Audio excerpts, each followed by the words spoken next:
Hello guys, welcome back again to our channel. This is your Negosyanteng Singket, and right now we will review the Samsung Galaxy Note 9 in 2024.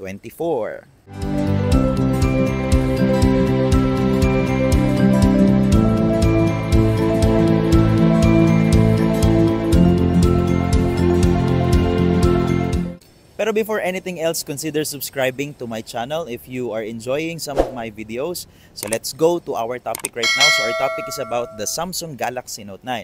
So this is the second time na na-feature ko tong phone na to. So if I'm not mistaken, I created a video regarding the Samsung Galaxy Note 9. And ang dami nagtatanong up until now if my Samsung Galaxy Note 9 is still working.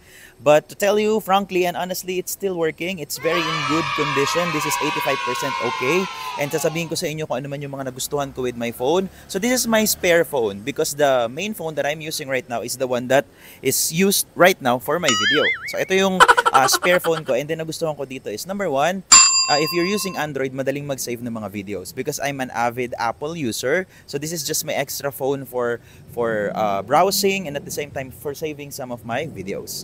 And then isa pa sa nagustuhan ko dito with this phone is the use of this, ayan, meron siyang stylus pen. So the stylus pen is really working very well. So ang ganda pa ng gamit niya, and then makikita mo na talagang it's very usable as of the moment. And kahit sabihin na natin na napag-iwanan na siya sa market kasi ang dami na lumabas ngayon, pero still it's working very good, especially the camera. Sometimes the camera ginagamit ko siya kapag magpo-post ako ng mga products or mga things about business, ginagamit ko pa rin siya. So isa pa rin sa nagustuhan ko with this one is ito yung ginagamit ko na hotspot device sa aking mga phone, because if I'm using Apple, ang nangyayari kasi ang lakas niyang kumain ng data, but if I'm using Samsung, konti lang siya kumain ng data, and then ito yung niloloadan ko if I'm outside, and then hina-hotspot ko siya with all of my Apple devices na ginagamit ko.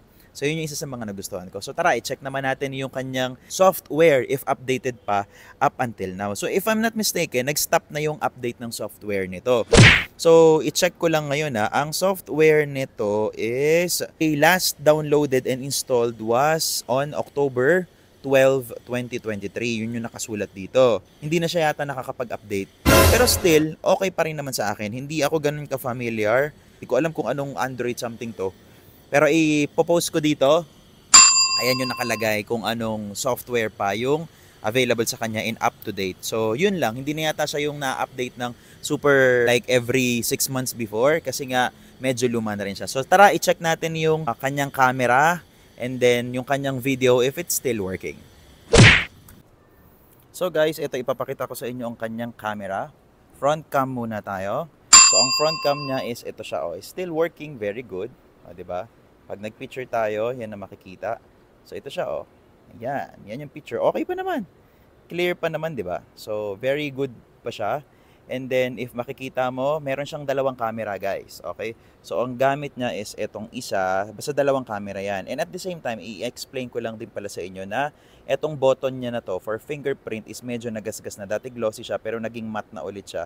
So, nagmumukhang bago ulit dahil nga 5 taon ko na tong ginagamit. Alright? So, dalawang camera siya. Pag tinignan mo dito, isang yung wide angle and isang, yan, yung malapit na angle. So, pag sinat mo siya, yan o. Pakita ko sa inyo live. Okay pa naman siya. Ayan, oh. Kahit i-zoom mo siya, still okay. O, 'di ba? So, ang nagustuhan ko pa dito with its meron siyang maraming options eh. Like meron ditong more. Pag tinignan mo yung more, merong live focus. So, anong meron sa live focus? Ang live focus, ito yung parang portrait sa Apple. Na kapag ka-focus mo, hanap tayo ng i-focus. Kunwari, ito. Okay, ito na lang kunwari. Pag focus mo yan, sige, i-live focus natin. Maglo-load siya. Okay?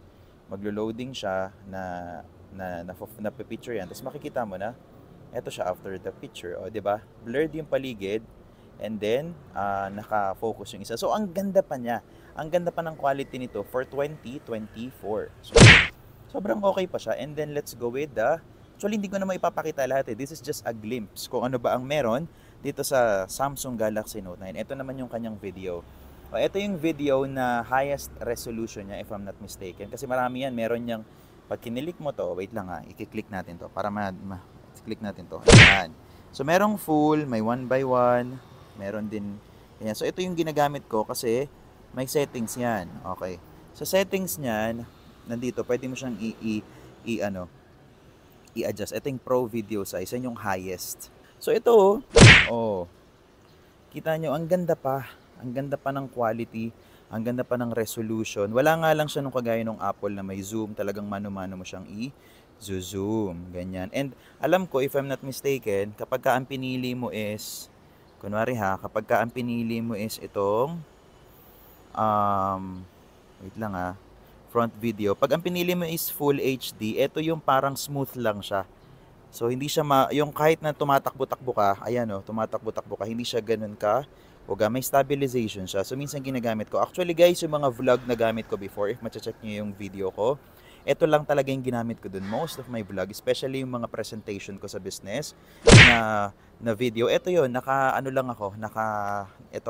naka-notes, gamit ko yung notes, and then, sinusulat ko lang siya, and then naka-screen recording. O yan. So, yan yung laman ng aking Samsung Galaxy Note 9. Alright, so ito yung laman niya. Ganyan lang.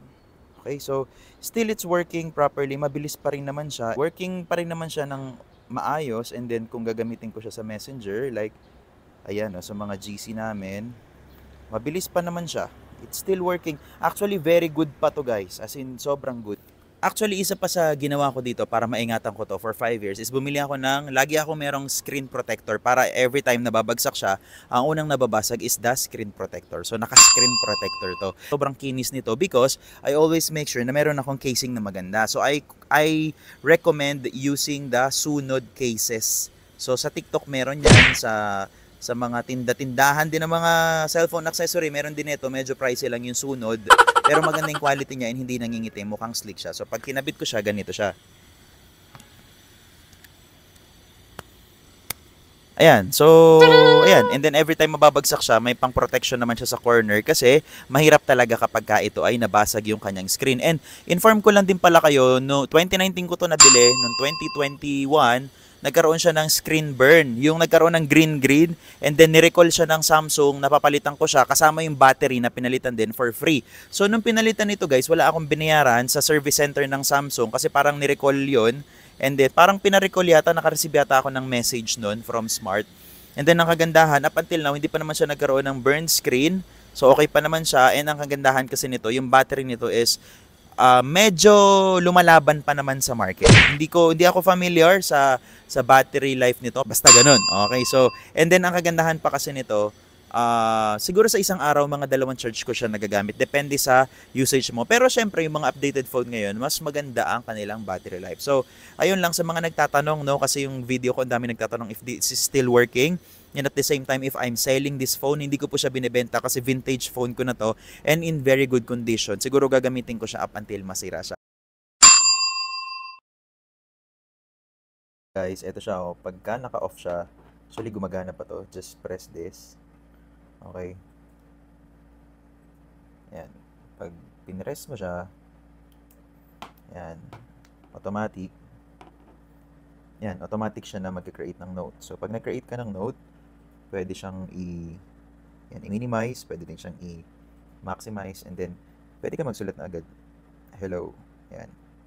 So, nababago-bago naman yan yung kulay dito, yung font, yan, pati lettering, nababago, pwedeng type-type lang, it depends kung ano yung gusto mo.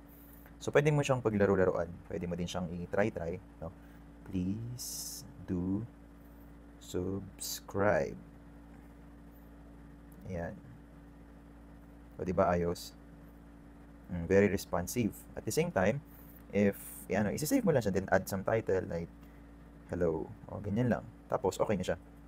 And then, ito naman, pakita ko sa inyo, gumagana pa rin yung kanyang, so, i-close lang natin siya. Alright? So, ibaba ka lang natin. Still working sa fingerprint. Kunwari, naka-off. Yung fingerprint niya, dahil sa kalumalumaan, nag-back-back na siya. O, if you can see, nababak-bak na siya. Okay, ilalapit ko. Yan. Pero, kumikinis na siya ulit kasi nagiging matte, natanggal na yung glossy. Pero ito, makinis pa siya. Look. So ngayon, naka-off siya. Itatouch ko gamit tong finger ko kung ano yung naka-register. Pag touch doon, o-open siya. Okay? Pag naman yung sa face, gumagamit din yung face. Gumagana din yung iris scanner niya, but hindi siya gumagana kapag ka madilim. So kailangan nare-recognize siya yung mukha mo. Try natin makita yung aking mata. Ayun, kita niyo nag-open. Kasi nag-iris scanner siya. One more. Ayan, sige, isa ulit. Para makita nyo, iilaw yung kulay red. Ayan, wait lang Yun, nag-open na. Kailangan nakikita niya yung iris ko kasi naka-register siya. O, di ba, ang galing pa din. Para siyang Apple. So, okay pa naman siyang gamitin sa 2024. Mabilis pa siya for me and napakaganda niyang extra phone. Kaya hindi ko siya gine-give up. So, sa mga nagtatanong dyan, if binibenta ko to, if the price is right, baka makonsider ko kasi sobrang alaga ako sa gamit to. If bibili mo to ng original price as vintage phone, why not? Di ba? So, very good condition pa yan and pwede niyong i-view. So yun lang. I hope nag-enjoy kayo sa review na very quick for this Samsung Galaxy Note 9. And if you enjoyed this video, please click subscribe and then subscribe nyo na po si Negosyanteng Singket for more updates on my video. God bless and bye-bye!